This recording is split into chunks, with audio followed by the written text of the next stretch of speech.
ومقلة عليهم من المولى صلاة وتسليم ورضوان نسبتي إلهي مناداتي اللهم صل وسلم وبارك عليه وعلى آله.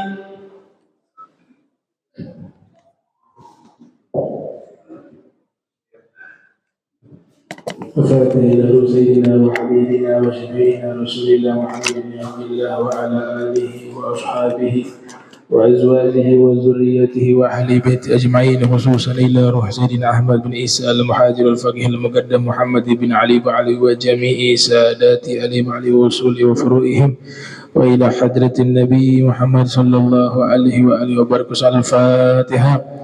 أعوذ بالله بسم الله الرحمن الرحيم الحمد لله رب العالمين الرحمن الرحيم مالك يوم الدين إياك نعبد وإياك نستعين اهدنا الصراط المستقيم صراط الذين أنعمت عليهم غير المغضوب عليهم ولا الضالين آمين.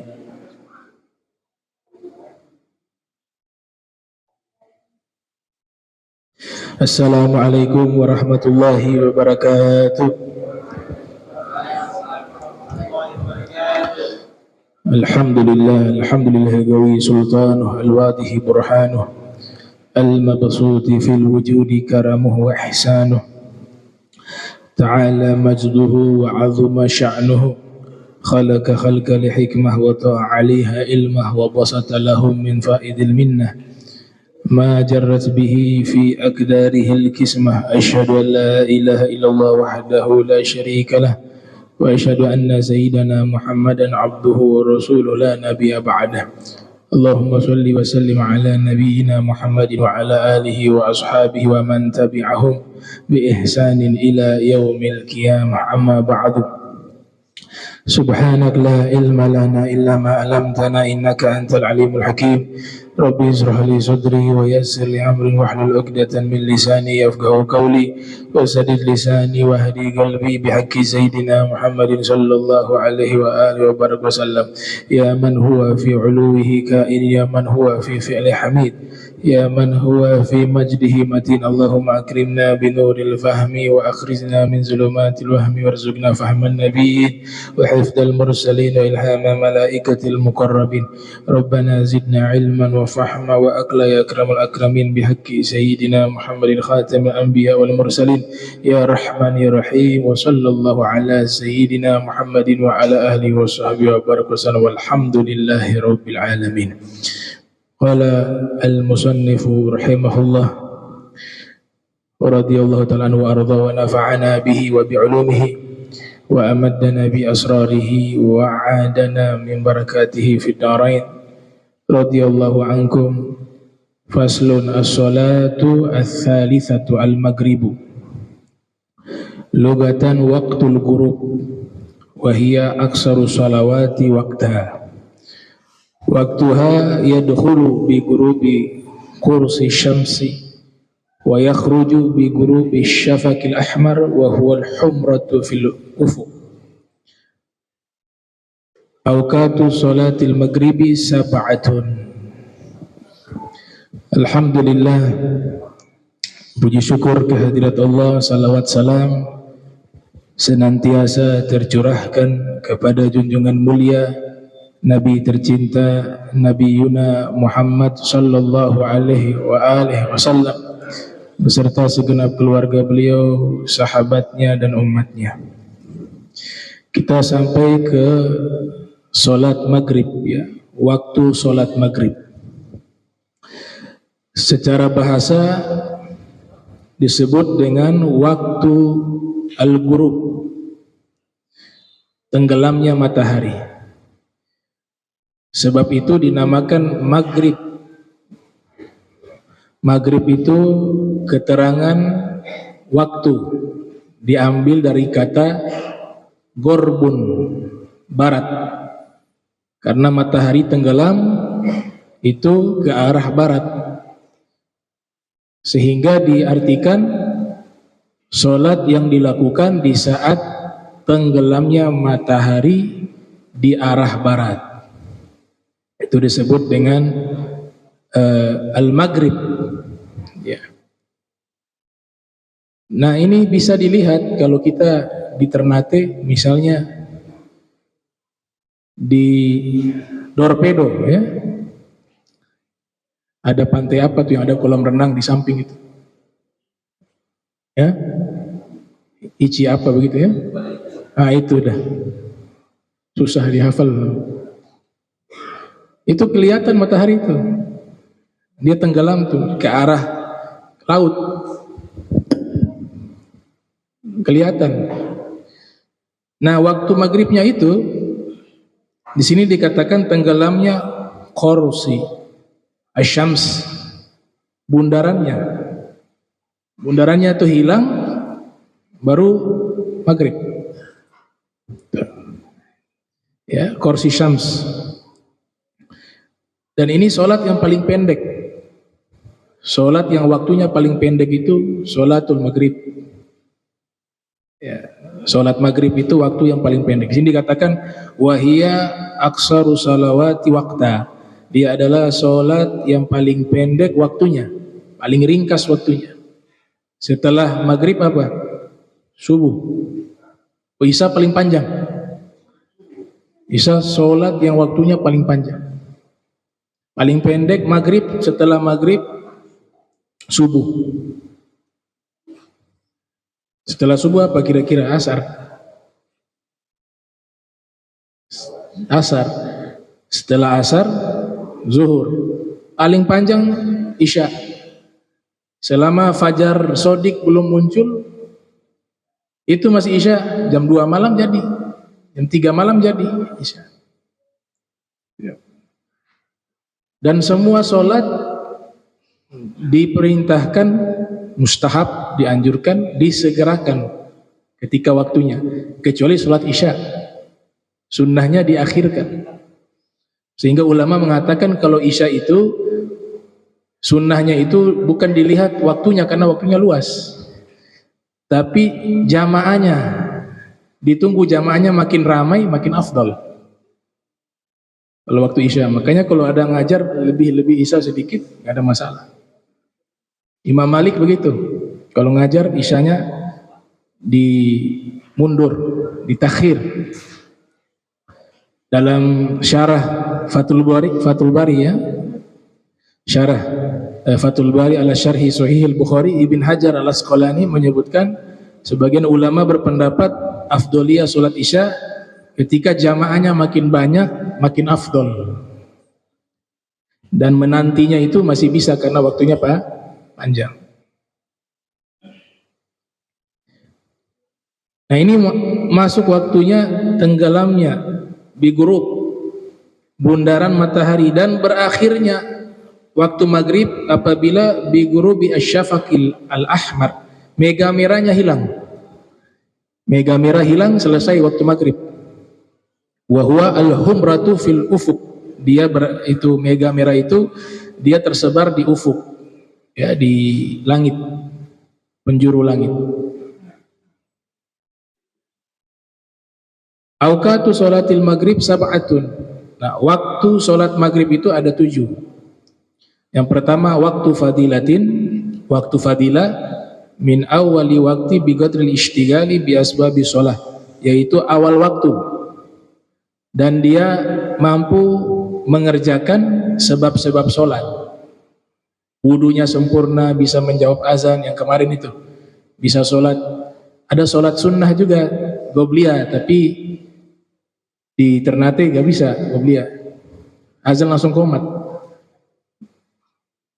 ya, karena cerdasnya ulama-ulama dulu, karena makin ke timur makin cepat waktu maghrib selesai, takut waktu masuk waktu isya.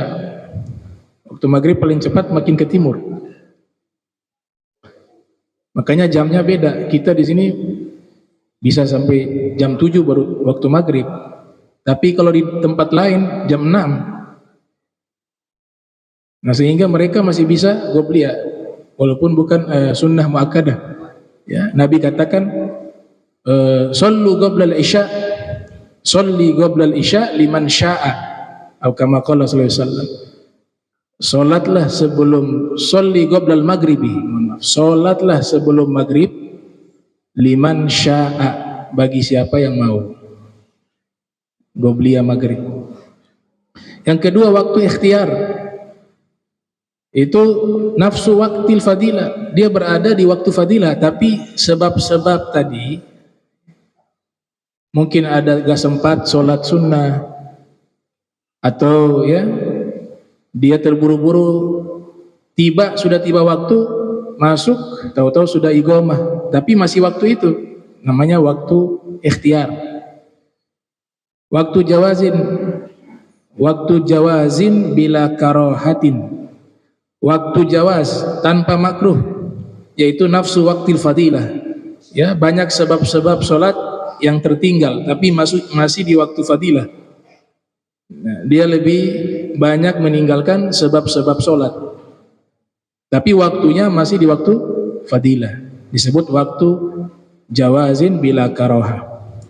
Yang keempat, waktu jawazin bi karohatin, waktu jawaz namun hukumnya makruh, minantihai waktil fadilati ila an yabqa minal wakti qadru ma yasa'u shalah, yaitu berakhirnya waktu fadilah, yang dimana yang tersisa pada waktu itu sekadar dia bisa mengerjakan sholat tersebut. Jadi dia punya waktunya selesai nih sholat maghrib,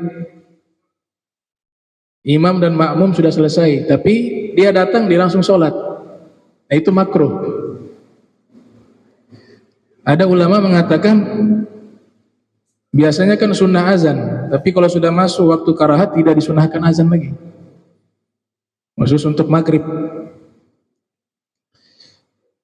Waktu hurmah, waktu haram, idza lam yabqa minal waqti qadru ma yasa'u shalah, jika sudah tidak memungkinkan waktu untuk dia kerjakan sholat, ya dia sholat itu pasti keluar dari waktu. Ya, ada waktu uzur, waktu isya kulluhu, waktu uzur adalah waktu bisa menjamak maghrib dengan isya. Begitu juga wanita yang dikatakan dia berhenti darah haid di waktu maghrib, kemudian dia mandi semua, tahu-tahu sudah isya, maka dia sholat juga yang maghrib dan isya. Ada ulama mengatakan di mana sholat yang bisa dijamak, dia sholatnya itu juga. Asar, darahnya berhenti sudah dekat maghrib, ya kan? Tiba waktu asar, maka asarnya dia sudah dapat waktu ketika suci, maka sholat juga yang zuhur, asar dan zuhur, khusus untuk perempuan. Waktu darurah, idza zala mani'u wa baqiya minal waqti qadru ma yasau takbiratal ihram. Ini waktu darurah tadi khusus perempuan, apabila sudah hilang pencegah dan masih ada tersisa waktu seukuran takbiratul ihram, dia masih bisa takbir di waktu itu, ya, suci, dia suci di waktu ba'da asar. Nah, dia sucinya itu seandainya dia takbir masih bisa untuk sholat asar, maka dia mengqadha asar dan duhur sekalipun waktu itu sudah masuk maghrib, karena dia dapat takbirnya waktu sholat asar. Ukuran sholat asar itu takbirnya dia dapat, dia qadhanya asar dan zuhur. Jadi sistemnya sholat yang bisa dijamak, disitulah dua sholat itu yang dikerjakan oleh perempuan ketika mawani' pencegah itu hilang, yaitu darah haid, nifas dan lain sebagainya. As-salatu ar-rabi'ah al-isya, sholat yang keempat, sholat isya, wa hiya lugatun ismun li awwali zulam, nama bagi awal malam, awal gelap. Wa hiya atwalu salawati waqta, dia sholat yang waktunya paling panjang. Waktuha yadkhulu bi ghurubi syafaqil ahmar, waktunya itu ketika hilangnya mega merah. Wa yakhruju bi tulu'il fajri shadiq, dan waktu selesai isya itu apabila telah terbit fajar shadiq. Fajar shadiq terbit, selesai waktu isya, masuk waktu subuh. Awqati sholatil isya sab'atun, waktu sholat isya ada 7. Satu waktu fadilah, min awal waktu bikal istighal bi asbabi sholat, sama seperti tadi maghrib, ya, yaitu bisa mengerjakan sebab-sebab sholat dengan sempurna. Yang kedua waktu ikhtiar, minantihai waktu fadilati ilantihai thuluthil lail al-awwal. Nah ini agak beda. Waktu ikhtiar itu apabila sudah berakhir waktu fadilah sampainya sepertiga malam awal, itu masih waktu ikhtiar. Waktu jawazin bila karaha, waktu diperbolehkan sholat isya dan tidak makruh. Min nihayati thuluthil lail al-awwal ila tulil fajr, mulai dari berakhirnya sepertiga malam awal sampai terbitnya fajar. Dan yang keempat, waktu jawazin bi karahatin, waktu dibolehkan namun makruh, min tulu'il fajril kadhib, ya, di saat terbit fajar kadhib, ila an yabqa minal waqti qadru ma yasa'u sholat, sehingga ya masih bisa dia kerjakan waktu tersebut seukuran dia mampu mengerjakan sholat itu, sholat isya. Yang kelima, waktu hurmah, waktu haram. Idza lam yabqa minal waqti qadru ma yasa'u sholat, jika tidak cukup waktu untuk dia kerjakan sholat isya di waktu tersebut. Jadi dia kalau kerjakan langsung masuk sholat subuh, itu waktu haram. Waktu uzur, waktu dibolehkan menjamak, itu hanya dengan maghrib. Waktu maghrib kulluhu. Dan yang ketujuh, waktu darurah, waktu darurat. Idza jalal mani'u wa baqiya minal waqti qadru ma yasa'u takbiratul ihram. Ya, apabila pencegah itu sudah hilang dan masih tersisa waktu seukuran takbirat yang tadi, khusus perempuan tuh. Perempuan atau orang ketiduran tuh, ya, masuk di sini ketiduran, kelupaan tuh. Al-ashfaqu thalathah, mega-mega itu ada 3. Ada ahmar warna merah, wa asfar warna kuning, wa abyadu warna putih. Wa yundabu takhiru sholatil isya ila ghurubi syafaqil abyad wa asfar, dan disunnahkan menunda sholat isya hingga hilangnya mega putih dan kuning. Khurujan min khilafi man qala inna sholatal isya'i yadkhulu waqtuha bi ghurubi syafaqil abyad. Ya, berbeda untuk keluar dari khilaf dari orang, ada ulama yang berpendapat bahwa sesungguhnya sholat isya itu waktunya masuk di saat hilangnya mega putih. Ini mazhab Hanafi.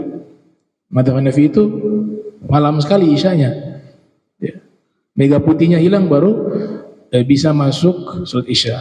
Nah, kemarin ada diskusi sedikit tuh. Mazhab Hanafi itu beda dengan mazhab Syafi'i, ya, beda sekali. Kalau waktu uzur gak ada mazhab Hanafi.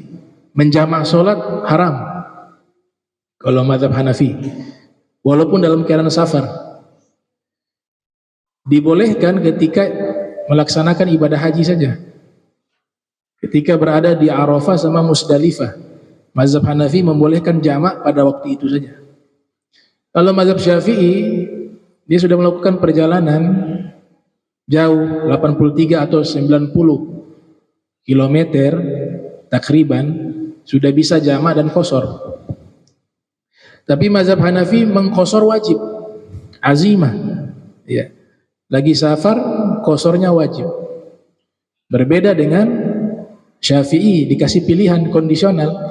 Kalau perjalanannya jauh sekali dianjurkan qashar. Kalau memilih sempurna juga tidak masalah. Ini mazhab Syafi'i. Nah, sepakat ulama bil ittifaq. Kalau bil ittifaq ini beberapa terminologi mengatakan 4 mazhab sepakat bil ittifaq. Kalau bil ijma, ada yang berpendapat kesepakatan di mazhab tertentu saja. Misalnya mazhab Syafi'i bersepakat dalam satu hukum, tapi mazhab yang lain tidak bersepakat, itu disebut bil ijma. Ada ulama mengatakan apabila bil ittifaq 4 mazhab ini sepakat. Itu bedanya al-ittifaq dengan al-ijma'. Nah, sepakat bil ittifaq, sholat itu ketika safar dikosor. Sepakat. Dan dikosornya sepakat 2 rakaat. Sholat yang 4 rakaat menjadi 2 rakaat.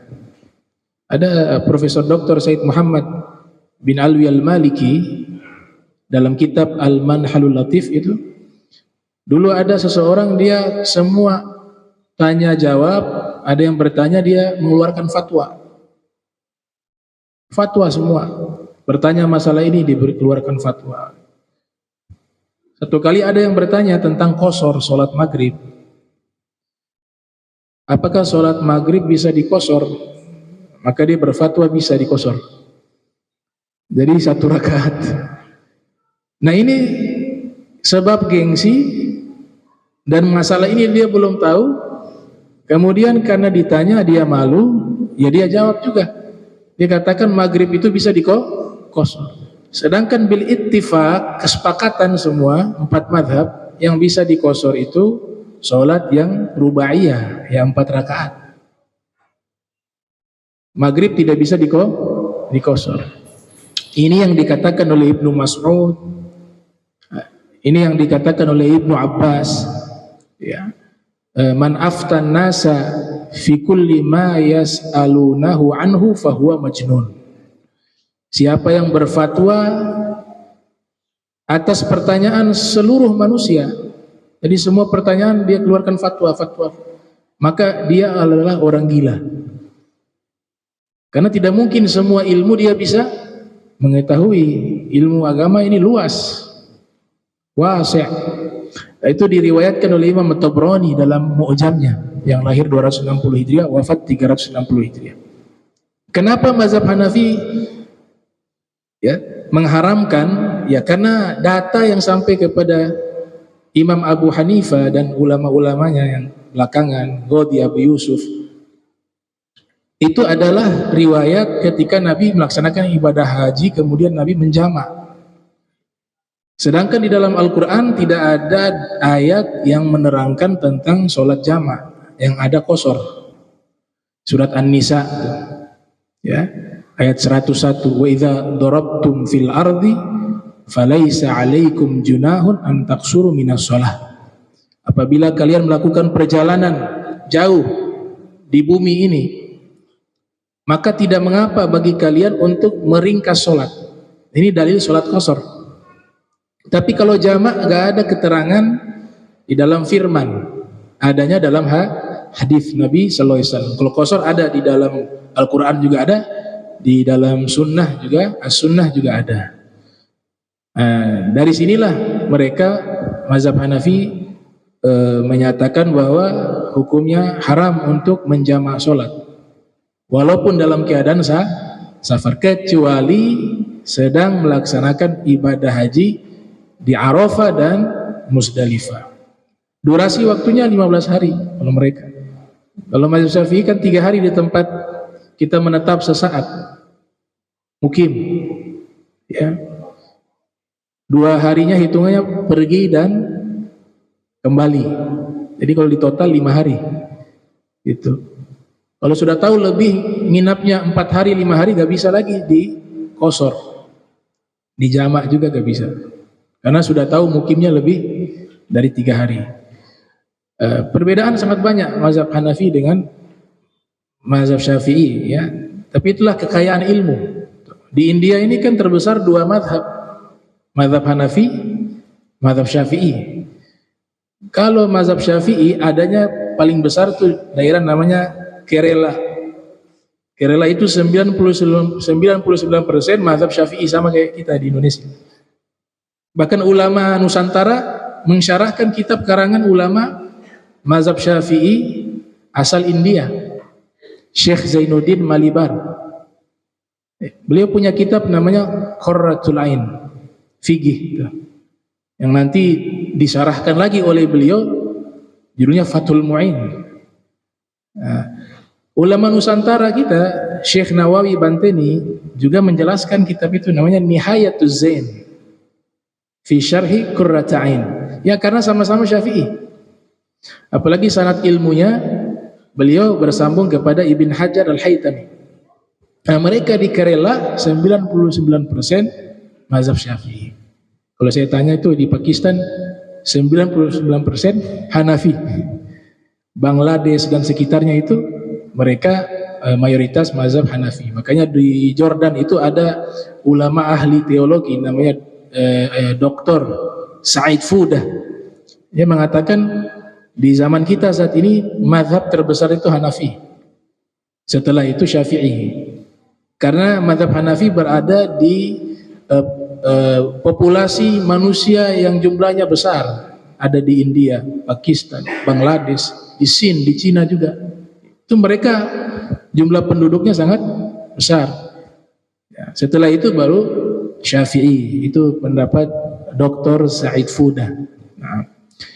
Nah, ulama-ulama Syafi'i di India ada juga yang di Dagestan. Dagestan itu mayoritas Syafi'i juga. Ada ulama namanya Imam Syarqawi wa Ibnu Qasim. Mereka menghasyiah kitab Tuhfatul Muhtaj Ibn Hajar Al-Haytami. Itu Syekh Syarqawi, Asy-Syarqawi Dagestani, asal Dagestan, Syafi'i. Di Mesir juga banyaknya Syafi'i, Maliki. Ada Hanafi juga, tapi paling banyak Syafi'i dan Maliki. Kita kenal para Sunan Wali Songo itu mazhab Syafi'i. Syarif Hidayatullah, ya, Sunan Gunung Jati, itu mengambil sanad ilmu fikih langsung kepada Syekh Zakaria Al-Ansori. Syekh Zakaria Al-Ansori ulama Syafi'i. Begitu juga ada ulama bernama As-Sayyid Muhammad Murtada Az-Zabidi. Itu mengambil ilmu kepada Al-Habib Abdurrahman bin Mustafa Al-Idrus di Mesir. Walaupun beliau ini kan sebenarnya lahir di India, hijrah ke Zabid, mukim di Mesir, meninggal di Mesir. Namanya Said Muhammad Murtada Az-Zabidi. Itu mengambil ilmu kepada siapa? Kepada Al-Habib Abdurrahman bin Mustafa Al-Idrus, juga wafat di Mesir. Ada juga Syekh Abu Bakar bin Salim, itu kan lahir tahun 919 Hijriah, wafat 992 Hijriah. Ternyata sering bertukar ilmu lewat surat dengan Syekh Abdul Wahab Sya'rani di Mesir. Karena dua-duanya bermadzhab Syafi'i, murasalat. Jadi sezaman beliau, ya, 919-992.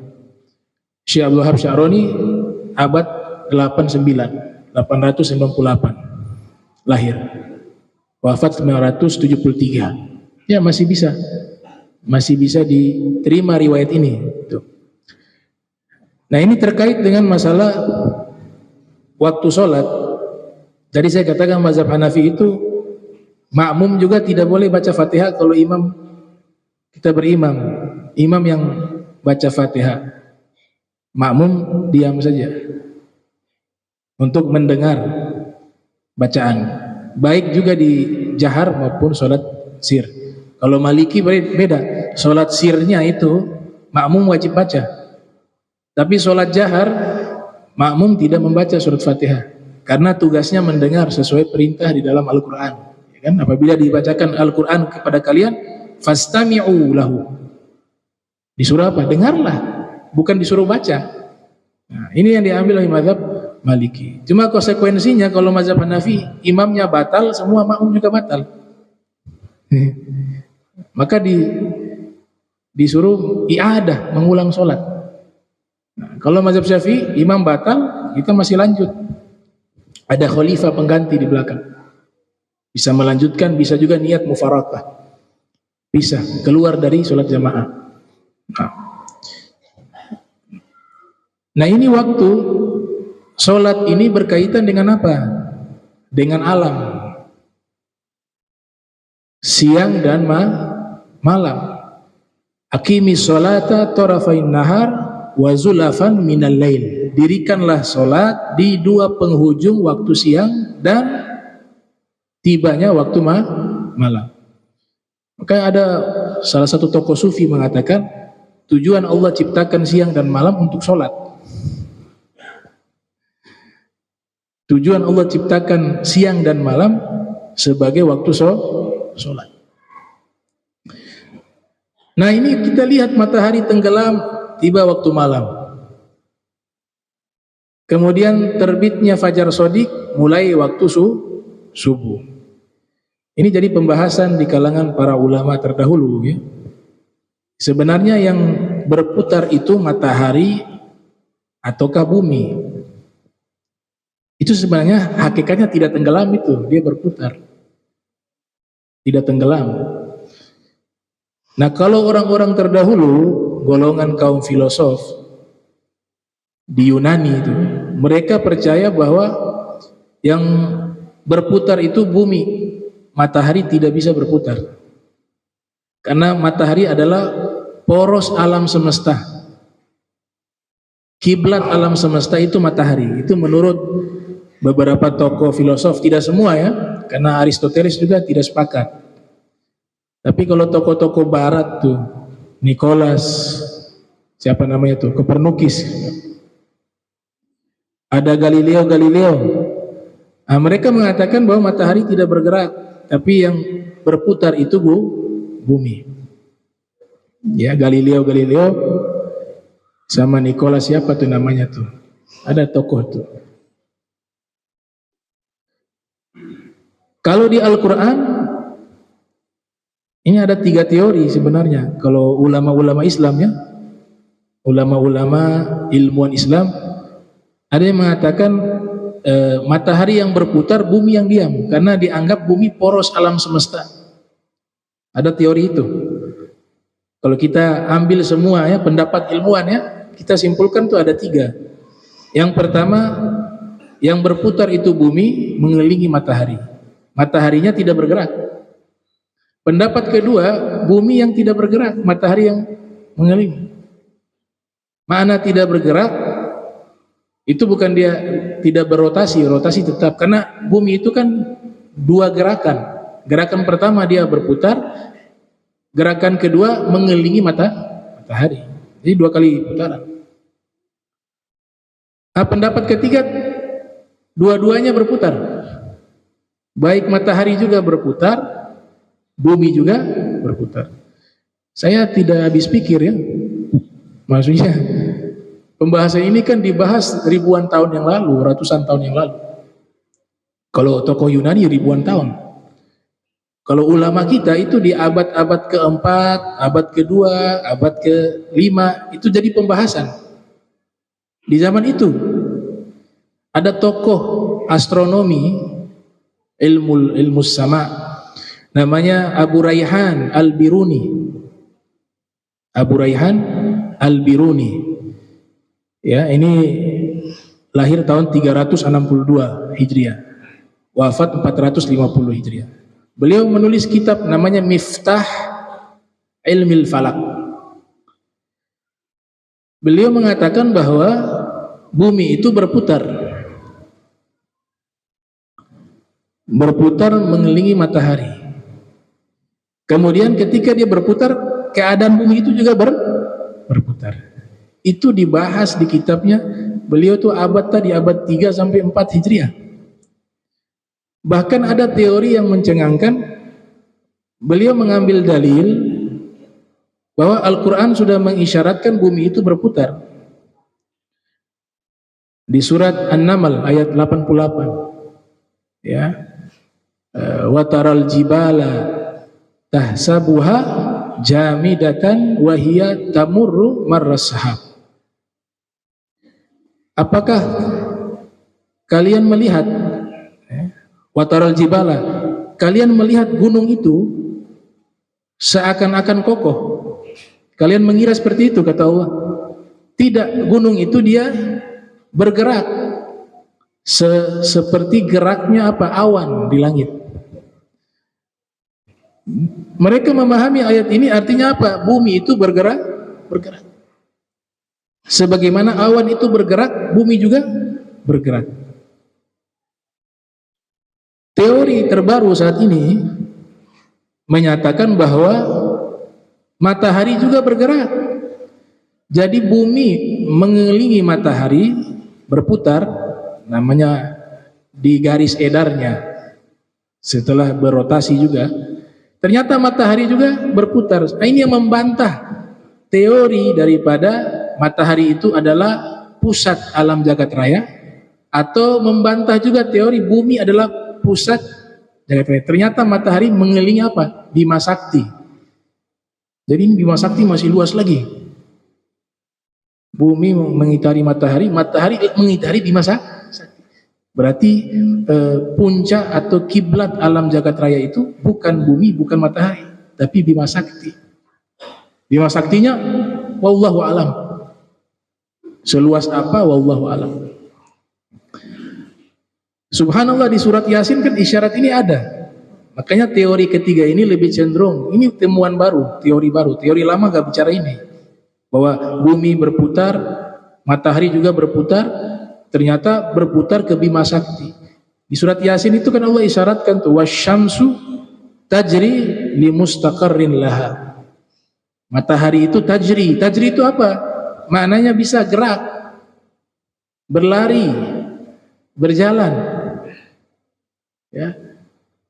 Jadi Al-Quran sudah mengungkapkan teori ini, bahwa matahari itu bergerak. Al-Quran juga sudah mengabarkan bumi itu bergerak. Ilmuwan terdahulu belum sampai ke sini, Al-Quran sudah sampai. Al-Quran sudah mengungkapkan. Nah, itu membuktikan kebenaran Al-Quran. Dan memang bukan, Al-Quran tujuannya bukan untuk menjadi kitab suci ilmu pengetahuan, bukan. Itu hanya pembuktian bahwa Al-Quran itu isinya benar. Sebagaimana ilmu pengetahuan yang bisa terungkap ribuan tahun setelahnya, Al-Quran sudah mengabarkan itu menunjukkan kebenaran isi Al-Quran. Bukan tujuan Al-Quran menjelaskan ilmu pengetahuan. Kita jadi percaya kalau iptek saja diungkap oleh Al-Quran ribuan tahun yang lalu, maka perkara-perkara goib yang sudah diinformasikan oleh Al-Quran itu juga benar. Ada surga, ini lebih penting nih. Ada neraka, ada mizan, ada yaumul hisab, ada akhirat. Itu yang pertama. Yang kedua, bumi ini bulat atau datar, itu juga menjadi kajian. Bulat ataukah datar? Dr. Wahbah Zuhaili mengatakan mayoritas ulama ahli sunnah wal jamaah berpendapat bahwa bumi itu bulat. Bumi itu bulat. Berdasarkan firman Allah Subhanahu wa taala di surat Az-Zumar ayat 5. Ya. Khalaqas samawati wal arda bil haqq yukawwiru al-laila 'alan nahar wa yukawwiru an-nahar 'alal lail. Ya. Allah menciptakan langit dan bumi bil haqq, dengan benar. Yukawwiru, ini yukawwiru al-laila 'alan nahar, dan Allah melipat, menyelimuti malam atas siang dan siang atas malam. Kalimat yukawir itu diambil dari kosakata yang sama dengan kata kuro. Kuro artinya bola. Kuratul qadam, bola kaki. Pakar bahasa Syekh Abu Bakar bin Muhammad Ar-Razi mengatakan kata yukawiru maknanya itu ada litakwir wa huwal aluf alal jasadi mustadir. Artinya takwir itu membungkus sesuatu yang bentuknya bulat. Ketika Allah sebutkan Allah membungkus malam di atas siang dan siang di atas malam, kan lagi membahas bumi. Dan secara bahasa artinya membungkus sesuatu yang bulat. Itu yang dipahami oleh ulama yang berpendapat bumi itu bulat. Ada juga yang berpendapat bumi itu datar. Ya. Dalilnya surat Al-Ghasyiyah. Afala yanzuru ilal ibili kaifa khuliqat wa ila samai wa ilal ardi kaifa sutihat. Kalian tidak melihat bumi ini bagaimana dia sutihat. Sutihat maknanya muhidat, dihamparkan. Bahasa Arab kalau menghamparkan karpet menggunakan lafaz mahada. Mahada itu satu makna dengan satoha. Sutihat, dihamparkan. Pemahaman dihamparkan berarti sesuatu yang datar. Sehingga diambil satu pemahaman bahwa bumi itu datar. Salah satu dalilnya ayat tersebut. Tapi yang mengatakan bumi itu bulat tidak menyalahi ayat ini. Karena sebab bulatnya itu bulat yang sangat besar sehingga menghamparkan sesuatu masih bisa. Itu. Jadi mayoritas mengatakan bumi itu bulat. Ada yang mengatakan bumi itu datar, tapi yang paling terbanyak ulama ahli sunnah wal jamaah menyatakan bumi itu bulat. Salah satu bukti bumi itu bulat, ada satu ilmuwan Islam namanya Al-Idrisi Al-Hashimi. Ya, beliau lahir tahun 493 Hijriah, wafat 560 Hijriah. Beliau ini orang pertama yang membuat peta bumi. Orang pertama. Kharitatul Ard. Orang pertama, dan akuratnya itu hampir sempurna. Padahal beliau ini hidup di abad-abad 4 sampai 5 Hijriah. Beliau ini suka rihlah, suka melakukan perjalanan-perjalanan di berbagai negara di zaman itu sampai ke Italia. Ada raja di sana di Italia namanya Roger atau siapa itu. Meminta kepada Al-Idrisi Al-Hashimi, beliau turunan Sayyidina Hasan bin Ali. Ya, lahir di Afrika. Yang uniknya kuburannya di Sisilia di Italia. Kalau mau ziarah boleh tuh Sisilia, ziarah ke Al-Idrisi. Kuburannya di sana. Karena bermukim di sana di akhir hidupnya. Beliau disuruh membuat satu kitab, judulnya itu yang beliau tulis namanya Nuzhatul Mushtaq fi Ikhtirakil Afaq. Di situ membahas peta. Beliau tulis gambar tuh peta dunia yang ada saat ini tuh. Itu berkat ini Al-Idrisi Al-Hashimi, Vasco da Gama, siapa lagi, Columbus, yang dulunya meyakini bumi itu tidak bulat, takut melakukan pelayaran dengan kapal. Mereka pelajari dari kitabnya Al-Idrisi ini. Disitulah bangsa Eropa maju, karena yang meminta Raja Italia, Roger, meminta untuk membuat peta, dan luar biasanya beliau membuat Al-Quratu Al-Ardiyah, globe. Orang pertama yang membuat globe. Globe itu kan dibuat bentuknya bulat. Berarti teori dan konsep Al-Idrisi Al-Hashimi ini juga meyakini bumi itu bulat. Makanya dia buat simulasi bumi itu disebut dengan globe Al-Quratu Al-Ardiyah, bentuknya bulat. Nah, beliau orang pertama yang membuat itu. Nah, ini pandangan para ilmuwan ya. Jadi bumi ini dia bulat. Mayoritas ulama mengatakan demikian, termasuk Al-Idrisi Al-Hashimi. Kalau pandangan golongan sufi, saya belum dapat keterangannya, tapi Syekhul Akbar wal Kibritul Ahmar wa Nurul Abhar Ibn Arabi, Muhyiddin Ibn Arabi, mereka ketika memandang alam semesta itu masuknya ke ranah akidah.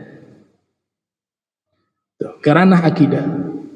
Ibn Arabi ini menyatakan bahwa Subhana man azharal asya wa huwa ainuha. Allah Subhanahu wa ta'ala mengadakan segala sesuatu yang ada di alam semesta ini. Itu menunjukkan adanya Allah. Dia bawa satu konsep namanya wahdatul wujud. Wahdatul wujud. Jadi wahdatul wujud tuh Allah dengan alam semesta, dengan makhluk menyatu. Ini sih kalau pemahaman pribadi tidak masalah, tapi kalau sudah menjadi konsep pemikiran dalam agama Islam menjadi masalah, sehingga ulama setelahnya banyak yang mengkritik itu. Tapi secara pribadi mereka mengakui dan menyanjung Ibn Arabi sebagai seorang ulama besar, yaitu diakui ulama besar, orang soleh, sahibus suluk, ahli suluk. Tapi dalam perkara ini dikritik oleh para ulama. Ada juga sebelumnya namanya al-hulul. Al-hulul itu bercampur aduk antara ruhnya makhluk, ruhnya manusia dengan Allah.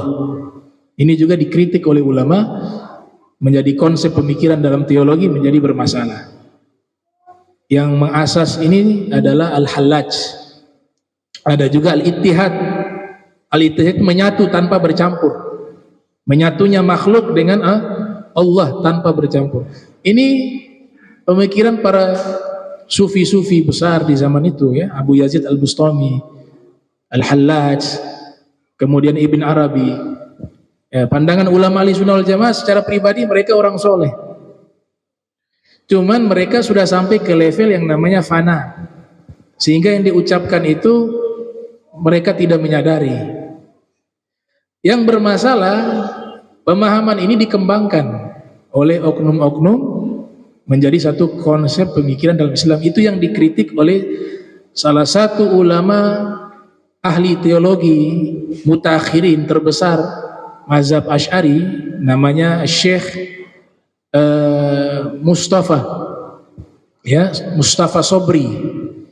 Beliau menulis kitab namanya Mauqiful Aql wal Ilmi wal Alam. Dia memuji Ibn Arabi, memuji Abu Yazid al-Bustami, memuji kepada tokoh-tokoh sufi, tapi ketika pemikiran teologi yang dibawa menjadi konsep pemikiran Islam itu dikritik, diperbaiki. Bahkan Ibn Arabi sendiri membawa konsep wahdatul wujud, mengkritik al-hulul dan al-ittihad. Ibn Arabi mengatakan, man ghala bil hulul fahuwa ma'lul, wa man ghala bil ittihad fahuwa ahlu ilhad. Ibn Arabi mengatakan, siapa yang berkata pemahaman al-hulul, menyatunya ruh Allah dengan ruh manusia, maka dia adalah orang yang ma'lul, orang yang sakit. Dan siapa yang berkata bahwa Allah itu berittihad, menyatu dengan makhluk, maka dia adalah orang ahlu ilhad, ateis. Jadi Ibn Arabi mengkritik konsep itu. Ternyata wahdatul wujud juga dikritik oleh ulama. Itu biasa di zaman itu untuk saling mengoreksi. Artinya ini gak boleh jadi pemahaman, gak boleh dikembangkan, gak boleh diajarkan, gak boleh. Ini sifatnya pengalaman spiritual dari tokoh-tokoh tersebut. Ibnu Qayyim mengatakan dalam kitab Madarijus Salikin yang mereka sudah mencapai derajat yang disebut orang yang sudah fana, ya, sehingga yang diucapkan tidak sadar. Ada hal yang menarik tuh di dalam kitab Mauqifil Aql wal Ilmi wal Alam, dan tokoh-tokoh mutakallimun, ya, mereka mengajukan satu pertanyaan, yaitu tujuan Allah ciptakan alam semesta itu apa? Tujuan Allah menciptakan alam semesta itu apa? Kalau umumnya kita jawab, kalau jin manusia menyembah, ya, wa ma khalaqtul jinna wal insa illa liya'budun. Itu tujuan menciptakan jin dan manusia. Untuk apa? Ibadah. Ternyata pertanyaan ini diajukan, jarang sekali orang bisa menjawab yang bisa kita terima dengan akal. Atau lebih banyak as-sukut atau tawakuf. Banyak ulama tidak menjawab itu. Ada sebagian menjawab. Jadi tujuan Allah ciptakan alam semesta itu untuk menunjukkan eksistensi adanya Tuhan. Sekalipun Allah tidak butuh pengakuan. Sekarang kalau Allah tidak ciptakan apapun, maka siapa yang mengakui Allah sebagai Tuhan? Sekalipun Allah tidak butuh pengakuan. Jadi substansi tujuan Allah ciptakan alam semesta agar ada pengakuan adanya Tuhan. Setelah itu baru ibadah. Makanya Ibnu Abbas menafsirkan liya'budun liya'rifun. Tujuan ibadah itu apa? Agar mengakui Allah. Kalau bahasa globalnya Tuhan, ya. Karena yang nonton kan juga ada yang non muslim. Tujuan Tuhan Menciptakan alam semesta itu adalah agar mengakui eksistensi adanya Tuhan. Itu. Orang sufi meriwayatkan satu riwayat, ini hadis qudsi menurut mereka. Allah Ta'ala berfirman, kuntu kanzan makhfiyah fa ahbabtu an u'rafa fa khalaqtu al khalqa fabi arafuni. Saya ini adalah pembendaharaan yang tersembunyi, kata Allah. Maka saya ingin dikenali. Sebab itulah maka saya ciptakan makhluk. Dengan saya ciptakan makhluk, mereka yang mengakui saya sebagai Tuhan. Terlepas ini dikatakan maudhu, dhaif, tapi para sufi banyak meriwayatkan ini. Dan ini sebenarnya tidak bertentangan dengan Al-Quran, karena Al-Quran sendiri menyatakan wa ma khalaqtul jinna wal insa illa liya'budun. Ibn Abbas menafsirkan liya'rifun, untuk mengakui Allah Subhanahu wa taala. Nah, kembali lagi ke masalah waktu sholat, terakhir saya tambahkan.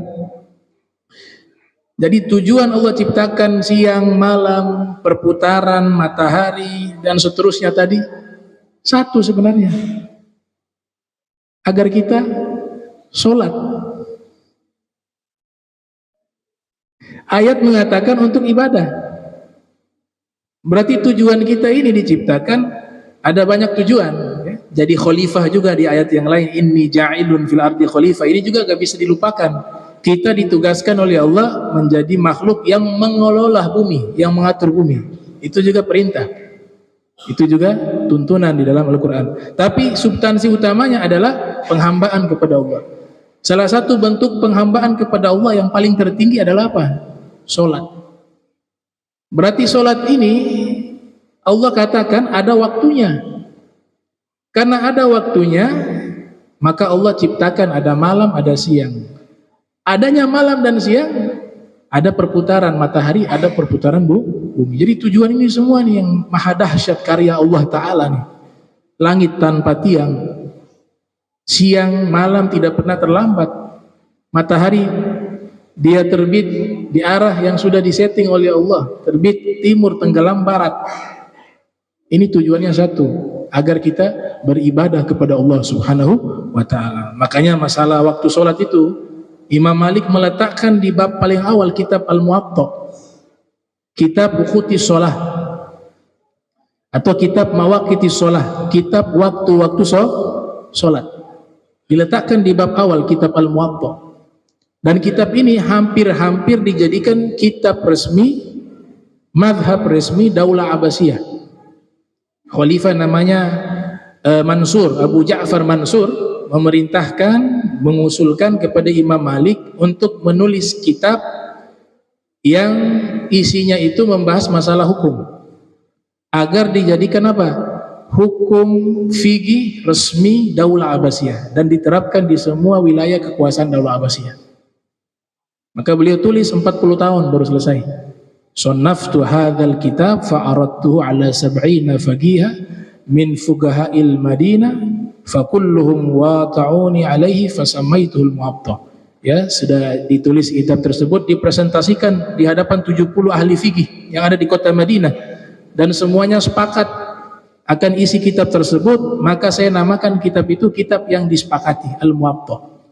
Sudah jadi itu kitab. Abu Ja'far Mansur punya niatan ingin mencetak kitab itu secara masif, besar-besaran, untuk disebarkan di seluruh wilayah Daulah Abbasiyah, dan dibuat aturan bahwa mazhab fikih itu hanya satu, mazhab Maliki.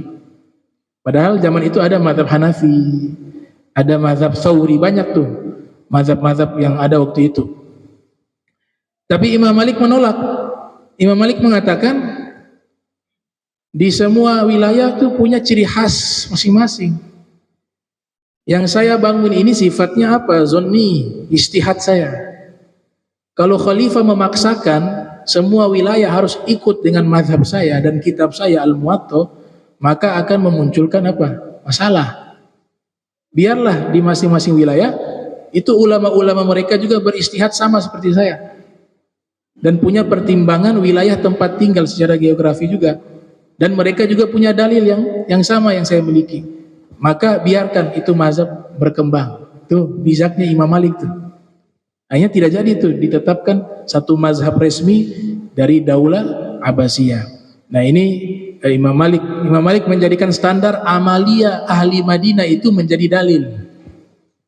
Karena Nabi tinggalnya di Madinah di waktu itu. Di waktu itu ya. Madinah itu masyarakatnya punya amalia ibadah, itu menjadi referensi hukum dalam mazhab Maliki. Nah, Imam Malik sendiri juga tinggal di Madinah.